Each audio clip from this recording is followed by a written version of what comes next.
Alright guys, this is an FSD 13.2.1 video. I'm actually meeting somebody right now and we're going to test the Cybertruck versus the Model 3.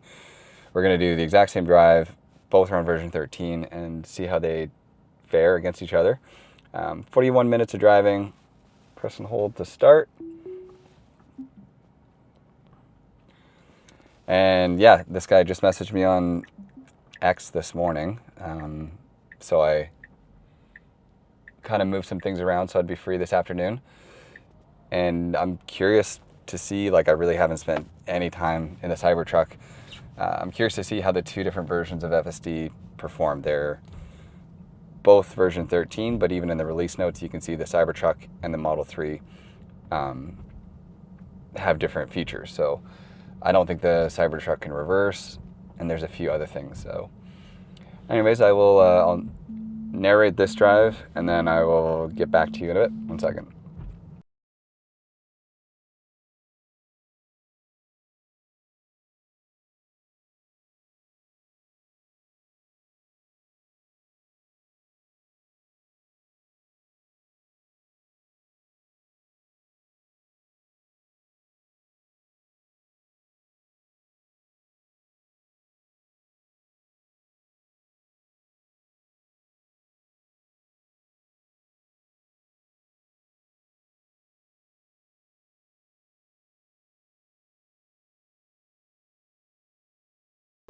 Sorry, both cameras there kind of clicked off for a second.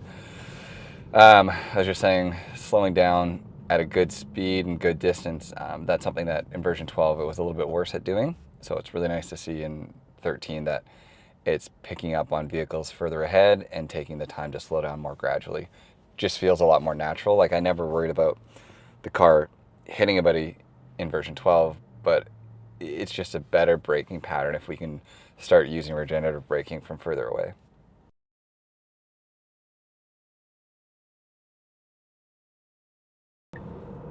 All right, so we're gonna move over into the left turn lane here, and then we'll be behind this van anyways. This is one I'm always not sure exactly what the car's doing, because if this van goes, the car, I feel like, wants to proceed, but we also need to double check that there's nobody coming right after yet. Like, exactly that. Like, if we would have followed them, that would have been bad. So it's nice to see the car moves up with the van, but doesn't just go into the intersection blind. That was a good job.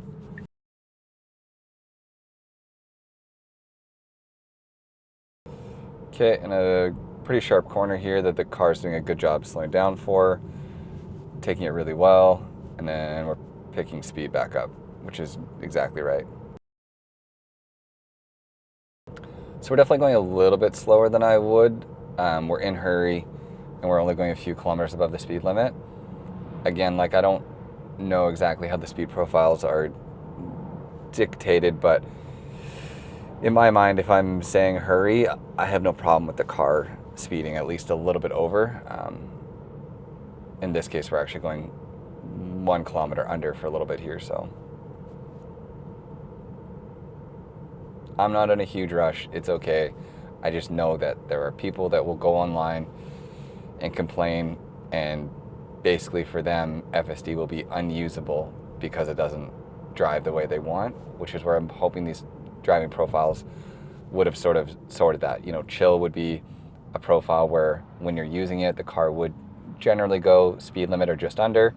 Standard would be a few kilometers over, a few kilometers under, just somewhere in the middle. And then hurry, I would have assumed, would be you're pretty much always speeding or trying to.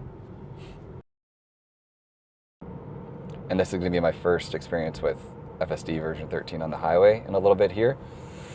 We're going to be turning left, and I'll leave it on hurry. I think generally I've been preferring standard on the highway. I am more comfortable with a bigger follow distance, and I don't love kind of dodging in and out of lanes, so we'll see. I might put it back in standard after a while.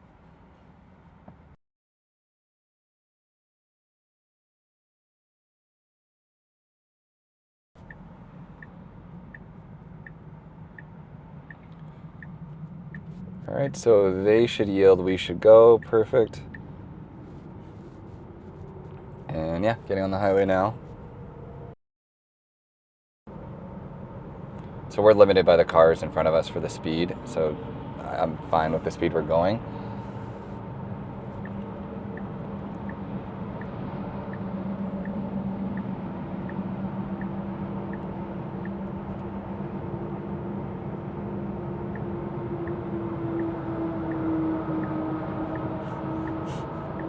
Okay, nice job.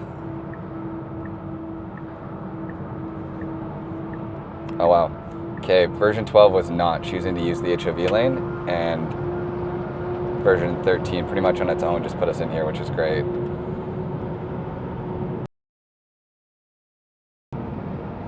I'll leave it. I'm curious if it'll stay in the HOV lane on its own, or if when a vehicle comes behind us, if it'll put us back over. That's definitely version 12. Once you did get in the HOV lane, if a vehicle came behind you, it would get pressured out of the lane and want to like move over one, which is not the behavior I want when in the HOV lane. I want it to stay in the HOV lane. I don't care if there's anybody behind me, because that's how HOV lanes work. It's not a passing lane. You can say otherwise in the comments, but in BC, those are the rules. And I think in the world, those are the rules. If it's a solid white line, it's not the fast lane. It's not a passing lane. That's the fast lane, one over. If you want to go quick, stay in that lane.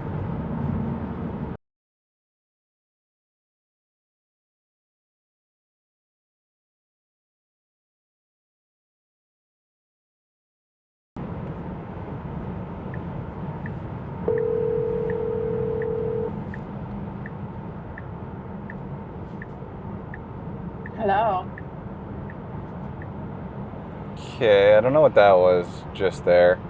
We put on our left turn signal and slowed right down in the HOV lane for no reason. That was weird. And it was at a bad time because I was using the screen because I was going to call my wife.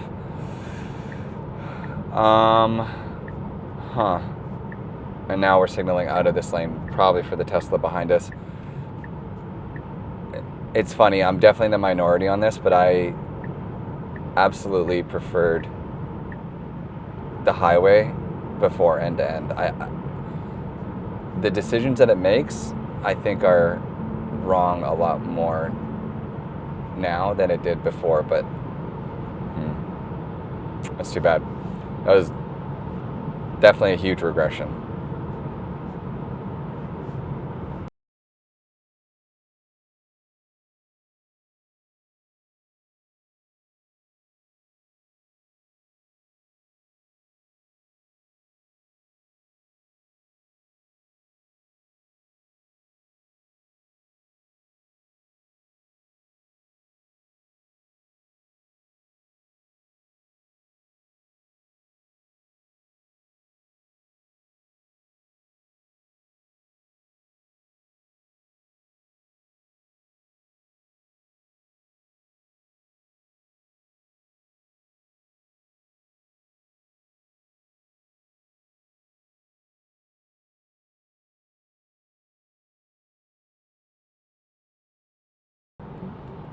It's good. I'm a little bit frustrated about seeing the kind of instant regression on the highway there with whatever that was with the left turn signal and slowing down in the HOV lane.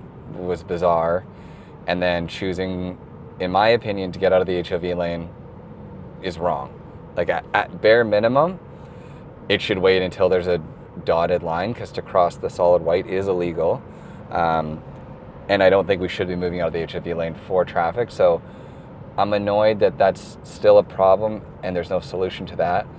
Because now what's happened is, rather than be in the HOV lane, the car in standard mode has put us in the fast lane, which is good. We're passing a lot of vehicles, but we're definitely having opportunities where we should go one lane over and allow cars to pass us, and we're not.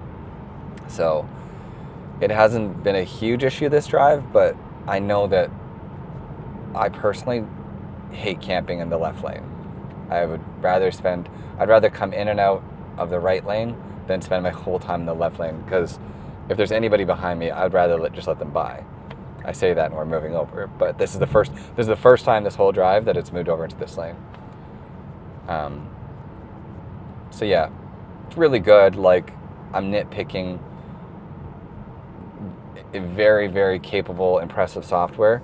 At the end of the day, we're 12 minutes away from our destination. I haven't had to intervene or touch the wheel once. The car is getting us there safely. These are just minor pain points. I'm also confused what it's doing right now. I guess it's just using the right lane to get around the slow traffic, which is good. Yeah, no problem. Like, it's good. It's very good. It's very, very, very good. Everything it's doing impresses me. Like, at the end of the day, the things that people complain about with FSD are almost always preferences. I should slow down more, though. That's a safety thing. Preferences or map data related issues. Like, the car at its core can do basically everything, and there's just a little bit of refinement around the edges that's going to make it perfect. Version 13 for sure has fixed a lot of the issues, and I'm sure the further into version 13 we go, the better it will become.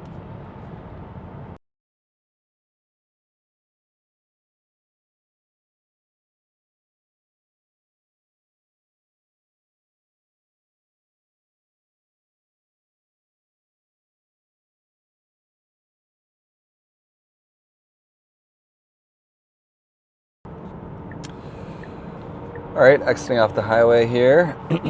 We have this exit actually is kind of famously terrible. They built it on like a bog or something, so it's super bumpy. I wonder if it's gonna get picked up in the camera at all. I think they've actually done a bunch of replacing of the roadway. Oh no, yeah, so it's very bumpy. It's like they've never actually fixed it, and they try to, but they've said that to fix it is more work or whatever. So if you're not from here and you take that exit, I think people grow increasingly concerned about their vehicle, thinking it's broken, because it feels like, how could a road be that bumpy? And people sometimes think it's their car, but it's a funny exit. This is an interesting one, because this, where I'm meeting this person, he just gave me an address of a mall. I honestly have no idea where it is. So I'm going to try to do what I said, where I'm not going to actually look at the screen at all. So every turn, every navigation that the car is making is a surprise to me, which is more likely how you'd treat it if you were in an Uber. So I'm not going to be obsessing about its lane decisions and things like that. I'm just genuinely along for the ride right now. I don't know where we're going, and I hope that at the end of it, it's taken me to where I told it, because I won't know to correct it, because I don't know where it is.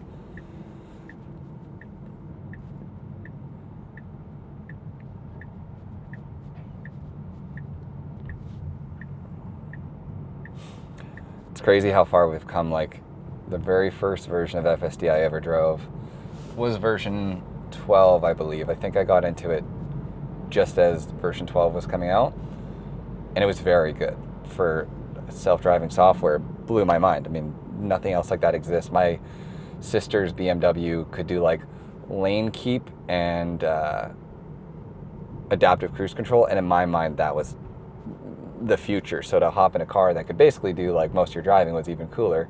But that version had so many issues. Like, people did genuinely hit their tires on curves all the time because it would take the corners wrong, or there was a lot of like little problems like that. And it's like less than a year later, and none of those things are issues anymore. It's crazy how far it's come.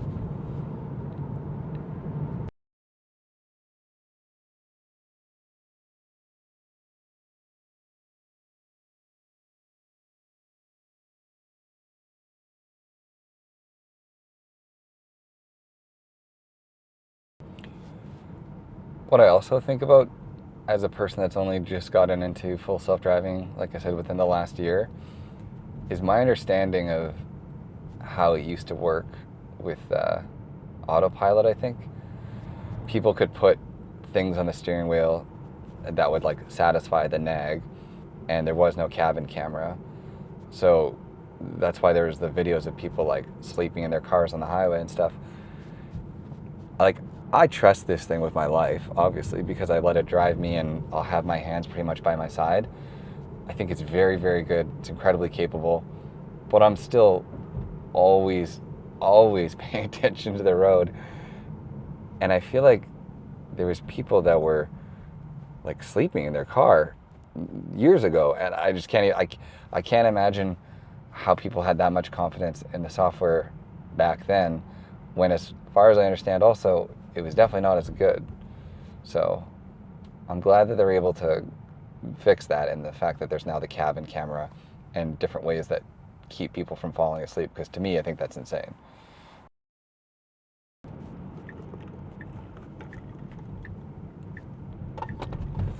Okay, that was a bad signal. We signaled before we went through that intersection, which again is, I think, like showing the problem where I'm talking about, where I think FSD definitely signals too early. Like, I appreciate giving people notice about your decision, for sure. That's great. Signaling is not a bad thing. But we signaled before we went through that intersection for a street that we were going to turn left on the street ahead. So there's a very real chance where that person, if we had nobody behind us and we were signaling left as we went through that intersection, that person could have turned thinking we were going to turn, and that would have caused a potential accident. That's a new thing in version 13 for sure. Like, I haven't seen that kind of pattern of early indicating in version 12.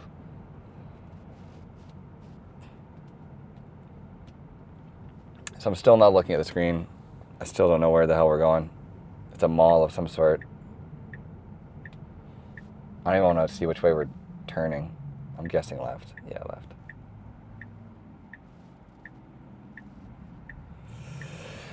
Great. Okay, I think we're here then. We'll see what it does for parking.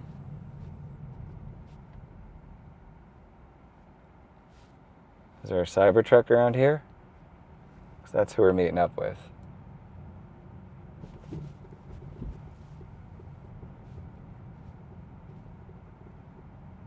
That was perfect though. Great job by the car. Flawless.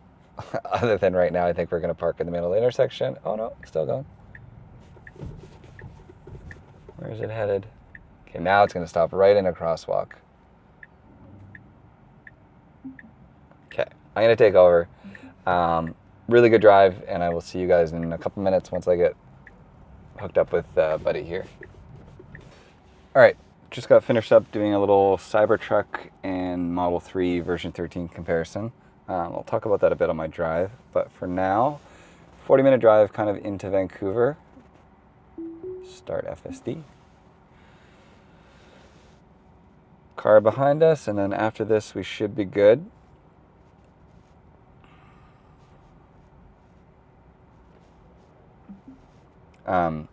I would have backed out onto the road a little bit more, because it's stopping right now for no reason. I'm not going to intervene because there's nobody around us, but object in path. There's nothing in the way.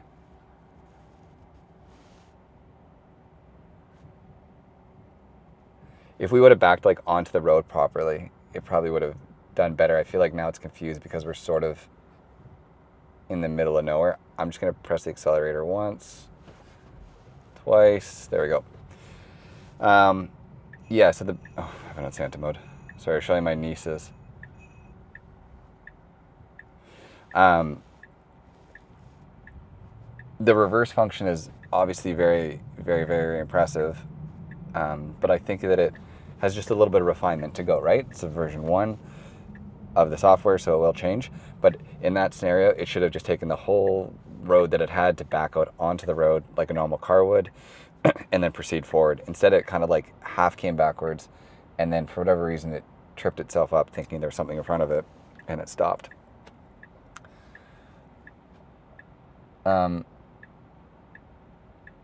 There's no pedestrians, so I would definitely creep forward more into the intersection here.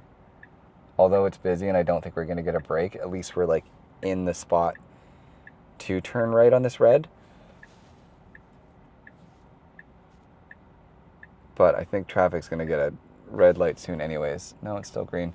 Yeah, like I don't know. It's personal preference.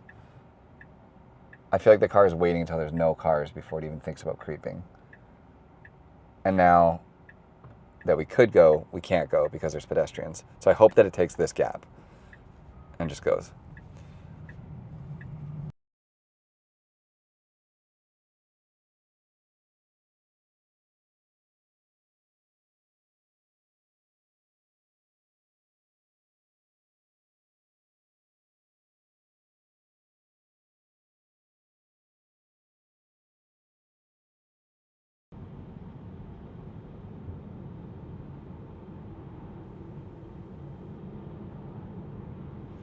So I can see, oh well, okay, that's perfect. I was gonna say, I could see that van turning, and so I would have gone into that lane, and the car was actually gonna do that, which was really cool. I don't think FSD would have done that. And then as soon as the van actually made the turn, we just stayed in this lane. So it's like, you can tell the car wants to be in this lane, especially because we have to turn left in 200 meters. But it's like, hey, I don't want to get stuck behind that van. So if it's turning, we're going to go around it. It saw that it made the turn, and we stayed here. That was a cool move. I would speed up for this green light. Personally, like we made it. But as a human driver, you kind of always want to like make sure you make the light. Especially because we're going under the speed limit. So it's not like we would recklessly speed through it to do so. Yeah, it's hard. So I just met up with a guy. He messaged me on X. I'll put his handle in the video. But he was saying he has a Cybertruck with version 13, and he just wanted to test out the Model 3 versus the Cybertruck and just see what kind of the differences are. I was expecting more of a difference, to be honest. I thought Cybertruck was further behind, but it did seem like, for the most part, they're operating on what feels like the exact same brain.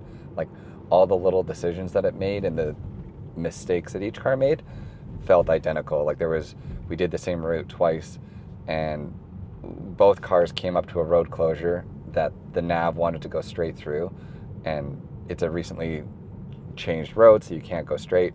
And the way that both of them handled it, like they both came to the stop sign, tried to go straight, and then did a weird little pause, and then made the decision to go around. It felt identical. Like, other than being in very different vehicles, it felt like the brain making the decision was the same. So yeah, like, I mean, the Cybertruck is huge on the road, so you feel a lot more like you feel like you're taking up a lot more space, so all your decisions have a lot more impact. But for the most part, I did feel like both cars were the same. Whether or not that's a good or bad thing, I don't know, because he was saying he didn't love version 13 in his Cybertruck. Like, it's good, it just didn't blow him away the way he was expecting. And I think he was hoping to take a ride in the Model 3 and be like, wow, okay, this is like full version 13. But he came out of it pretty much thinking that both felt the same, and you know, he thinks it's good, but he's not as impressed by it as he was hoping he would be. I'm curious what other people have to say about version 13 as well. Like, once the sort of like honeymoon phase is over, and you know, it's undeniable the things that it can do are much more like, are very impressive. Like the reversing, the navigating, the decision making, there is so much good in it. But at the end of the day, this is an ever-changing software, so we should be praising its positives. We should stop for the L. But also, like, let's discuss the negatives. Like, what are its pain points? What do we still have to work on?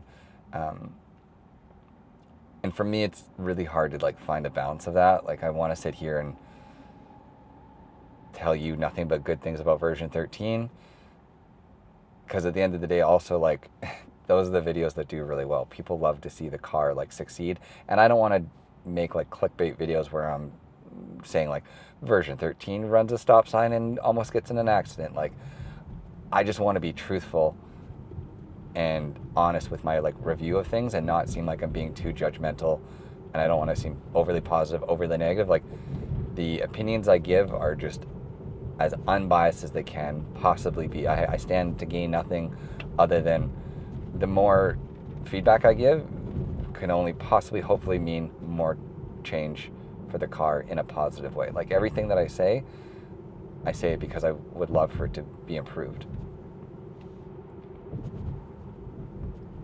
But with all that wrapped up and said, my personal opinion is version 13 is like very, very, very, very, very, very, very good.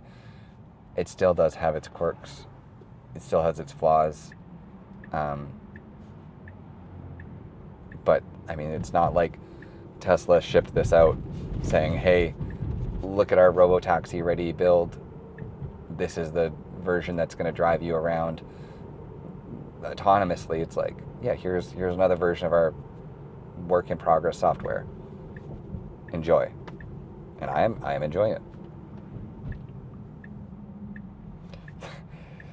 While we've been talking, the car is like navigating through all these like stopped cars and vehicles. It's hilarious to fault something that's so good because there's nothing else besides Waymo, of course, but no consumer vehicle on earth that can do what we just did in the last 10 seconds. That's just the reality. Like there's no car on earth that can do what we just did. And to sit in that car while it drives me around and make complaints about like, oh, it missed a speed bump. Oh, it wasn't driving fast enough. Like it sounds like I'm being kind of like nitpicky. So yeah, it's not lost on me like how good this is. I think this is the future. It blows my mind every single time I sit in it. I'm just talking about the little issues at this point. It's amazing that that's all we are talking about. It's not like, oh, well, the car only put me into oncoming traffic once this drive, so it's not that bad. It's like the car can do most drives flawlessly, and the mistakes it makes are just things that I would have done slightly different. There's I don't think I've had a safety critical disengagement with version 13 yet.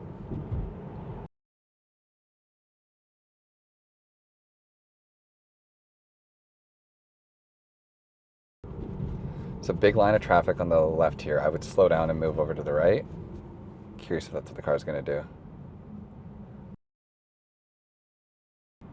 They're all nuanced decisions, right? Like I say that I would have done that and I would be where that other van is, and that's 2 car lengths ahead. So it's not like that was the notably better decision and I'm 2 city blocks back wasting my time.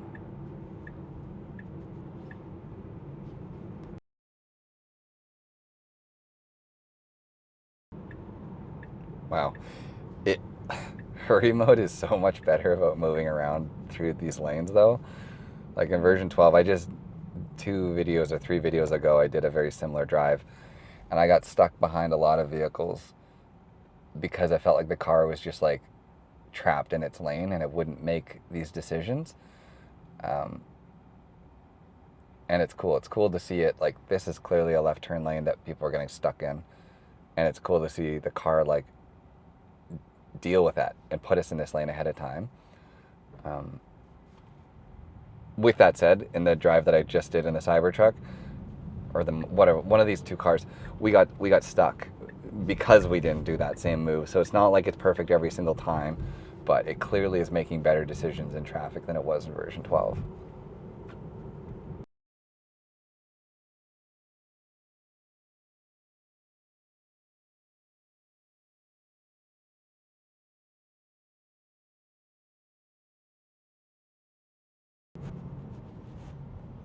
I don't know how this lane works. I don't think we have to give these buses the right of way to come in. Oh, maybe we do actually. I'm going to put it in standard really quickly. Because people were saying yesterday that hurry mode might have been the reason that the car didn't let the vehicle in front of us that was trying to merge in because we're in a hurry. You don't want to let people merge in. Sure, I get that. I understand that. If that's the case, it's a very nuanced decision. But like if a bus is coming out, I think legally you have to yield to them. So I just would love for sure in hurry you don't let the average person in, but you have to let buses in. Like there needs to be some exceptions to the rule. Really good job with the pedestrians there that were crossing.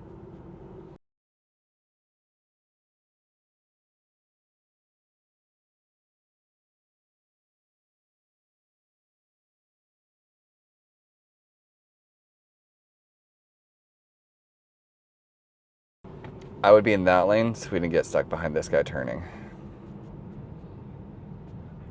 But we did not do that. So this is what happened last time I was in Vancouver. We got stuck like this behind a car that was turning left at a light, and the right lane clearly gets through a lot quicker. After this gray car, like, we shouldn't pull up as much with this guy. If this gray car goes by, we should go right. Maybe after the white car. Okay, it's got the signal on. And there's a truck. Okay, okay. Okay, that's pretty good. I wonder, so we came out from behind that car and then kind of paused. Like, did FSD know? Because it would have saw that truck in the intersection before we went around the car. Like, was it like, hey, that truck's probably going to turn, I should watch out? Or is it because we went behind the car and then all of a sudden we're blind, so it slowed down again? Either way, like, that ended up being a safe maneuver, and it worked out. Good job. Like, I'm glad that we didn't get stuck behind the car for that whole light. In version 12, that exact same thing happened, and we sat for like multiple sets of lights.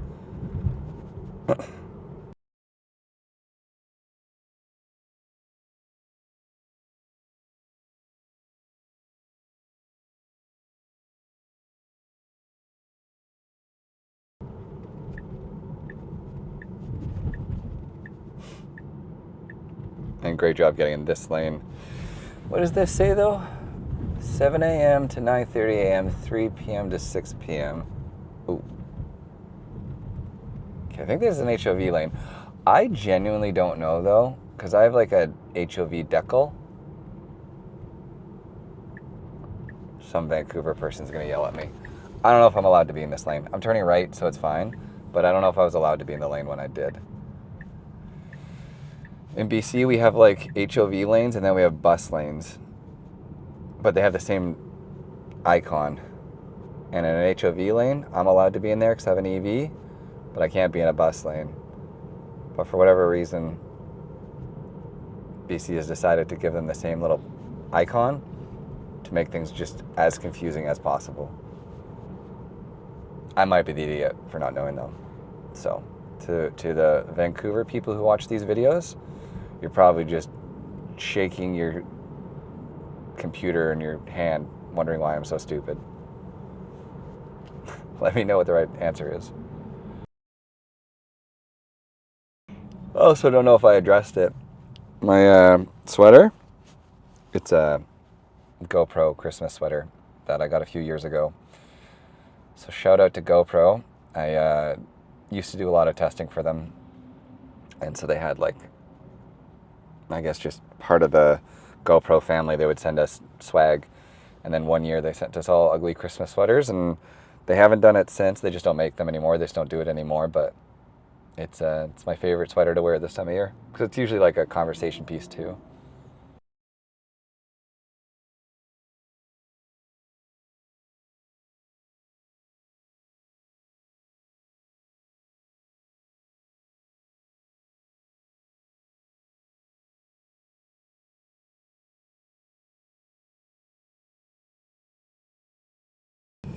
Okay, so we're like 2 minutes away. I'm just literally stopping at a 7-Eleven to grab windshield washer fluid. We should stop for this pedestrian wherever they are. The Tesla in front of us is. I don't know how this would like, see, this person's just like appearing from behind these vehicles. Like, this guy stopped because that light's flashing, and then that pedestrian kind of like popped out from behind that vehicle. I don't think, there's no way. I'd be very surprised if the car would understand that, the flashing light. And if that's the case, it would have ended up being kind of like a dangerous situation, because we would have just gone. The pedestrian would have assumed that the cars would stop, but we wouldn't stop until we saw a pedestrian.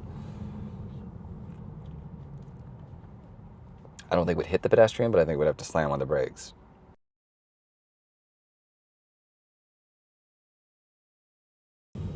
Okay, so we should just pull in here. I have no idea what it's going to try and do for parking. I'll always let it see what it does.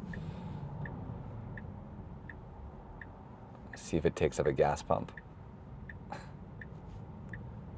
Oh, oh, oh.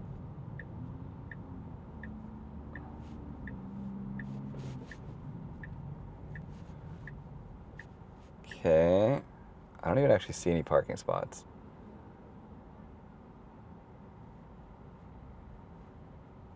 Oh, at the end there. Okay, I think it's just going to stop here.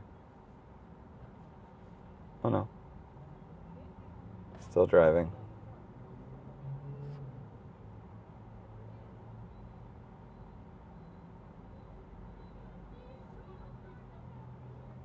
It's going to stop here.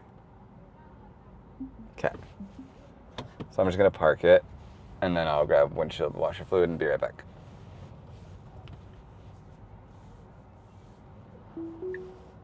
And something I saw somebody mention, you can use the accelerator to speed up the, like, I won't do it because there's a person there. So the timing's actually really bad. You can use the accelerator to speed up the auto park. Like here, look, I'm pressing it now. It's definitely, and see, vehicle will not brake. I guess if you're in a hurry, you can just do that to make it park quicker.